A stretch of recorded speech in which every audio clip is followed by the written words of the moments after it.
কি কি দেখলেন? আচ্ছা, শুভ নববর্ষ, সবাইকে শুভেচ্ছা।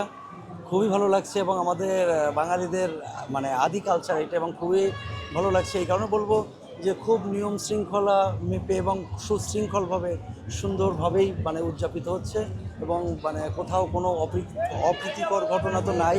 মানে এবার অন্য কয়েক বছরের মতো এরকম যে ঠেলাঠেলি হুড়োহুড়ির বিষয়টা আমার চোখে পড়েনি, এবং খুবই আনকমন কিছু, যেমন নকশিকাঁথা, তারপর বাউল গানের তারপর দোতারাটা দিয়ে এবার র্যালিটাও অনেক ভালো হয়েছে এবং সুন্দরভাবে সুসম্পন্ন হয়েছে।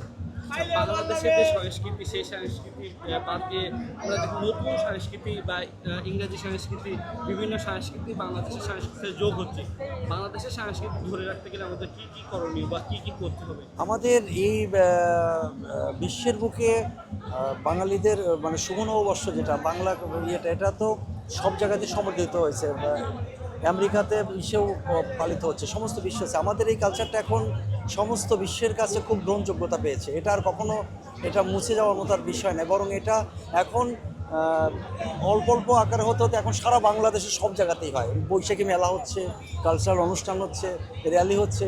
ফলে এটাকে আর সরকারিভাবে আরেকটু পৃষ্ঠপোষকতা করলে সব জায়গাতেই যদি সুন্দরভাবে ছড়িয়ে দেয়, তা আমাদের নেক্সট প্রজন্ম এই পয়লা বৈশাখ সম্পর্কে জানতে পারবে, এবং আমাদের বাঙালিদের বাঙালিয়ানা, বাঙালি তত্ত্ব এবং বাঙালিদের মূল কালচারই হচ্ছে পয়লা বৈশাখ। এটা সর্বজনীন এবং এটা সারা জীবনই থাকবে। এটা আরও বেশি সমৃদ্ধ হবে এবং সবাইকেই এটা করতে হবে এবং সবাই করবে। ধন্যবাদ। আমি সঙ্গীত শিল্পী, আমি অনুপম। আমাদের দেশে যে গান শোনেন আমি সে অনুপম। ধন্যবাদ সবাই।